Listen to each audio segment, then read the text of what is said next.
જૂનાગઢ સ્થિત આલ્ફા વિદ્યા સંકુલનમાં 2 દિવસ અગાઉ બનેલી ઘટનાને પગલે એક તરફ જ્યાં સરકારી તંત્ર તપાસમાં જોતરાયું છે, તો બીજી તરફ શાળામાં અભ્યાસ કરતા અન્ય વિદ્યાર્થીઓના વાલીઓ પણ હરકતમાં આવ્યા છે। આજે મોટી સંખ્યામાં વાલીઓ સ્વયં આલ્ફા વિદ્યા સંકુલનના કેમ્પસ ખાતે દોડી આવ્યા હતા અને સમગ્ર સ્કૂલનું પ્રત્યક્ષ નિરીક્ષણ કર્યું હતું। વાલીઓએ શાળાના ટ્રસ્ટીઓ અને સંચાલકો સાથે રૂબરૂ મુલાકાત કરીને સ્થિતિ અંગે વિગતવાર ચર્ચા વિચારણા કરી હતી।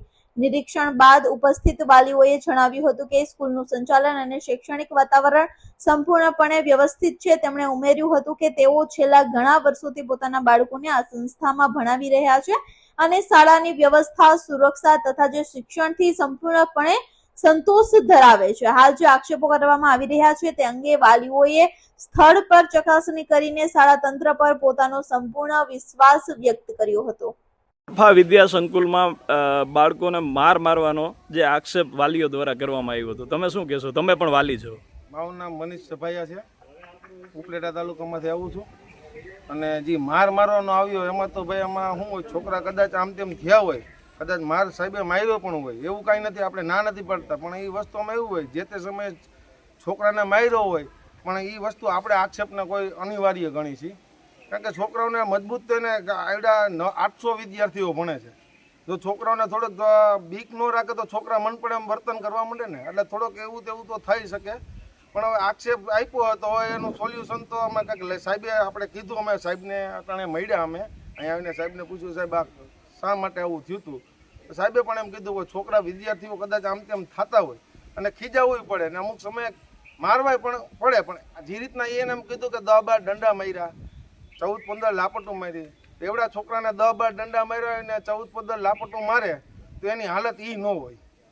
પછી ફૂડને લઈને શું કહેશો? અહીં બાળકો આપણા તમારા ભણે છે, બાળકો જમવાનું આ તે બધી બહુ વસ્તુ સારી છે અને બધા વાલીઓને એમને અમુક આક્ષેપ મળ્યા કે નાસ્તો નથી દેવા દેતા, કે જો ભાઈ છોકરા બીમાર પડે તો એ જવાબદારી સાહેબની હોય, એટલે બહારનો નાસ્તો લઈ આવવાની જે મનાઈ કરે એ પણ સાહેબનો એક આખા સ્કૂલનો કોઈ એની ગેરરીતે ઉપયોગ ન કરી શકે, એના નિયમ અનુસાર આપણે પણ હાલવું પડે।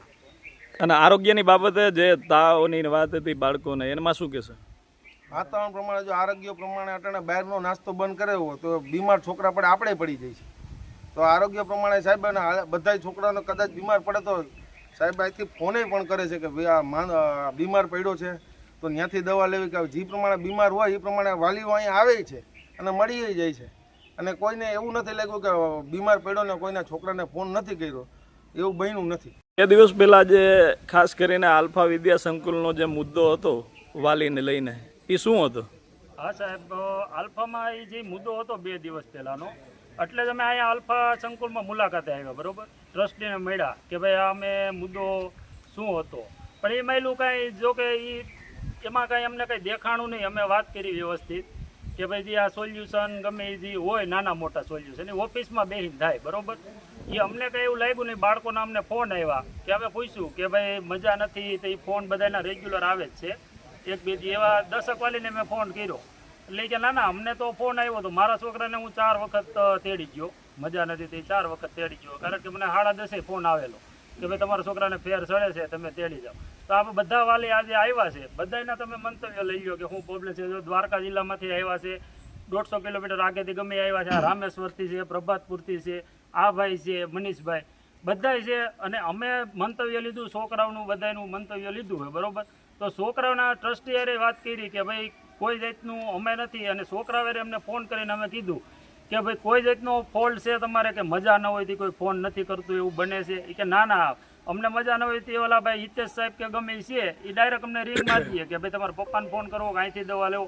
મારી પાસે એવો મંતવ્ય લીધા, અહીંથી તમે કહો તો દવા લઈ, નકર તમે કહેતા હોય તો તમે આવી જાઓ સવારે। તો કે મેં એકવાર તમારા છોકરાને હું તેડવા આવ્યો તો મેં કીધું ના સવારે હાલો ને હું આવી જાય અને હું લઈ જઈ મારી રીતે। પાછો મેલી ગયો, પાછું એક દી મજા નથી, પાછો ફોન આવ્યો પંકજભાઈ કે તમારા છોકરાને તાવ આવી ગયો હોય, પાછો મને ફોન આવ્યો, પાછો હું તેડી ગયો। આ જ વર્ષમાં હું 3 વખત તેડવા આવ્યો મારા છોકરા। તો 2 દિવસ પહેલા જે આક્ષેપ થયો તો એ શું હતું? આ 2 દિવસ પહેલા એ લોકોને એવું લાગ્યું હોય છે તો એને કીધું, પણ મને મારા મંતવ્ય પ્રમાણે હું એક વાલી જ છું, મને એવું અહીંયા આ સ્કૂલમાં એવું લાગ્યું નથી, કારણ કે મને એને 3 વખત મને આ લોકોએ ફોન કર્યો હોય, મજા નથી થઈ 3 વખત મને ફોન આવેલો છે।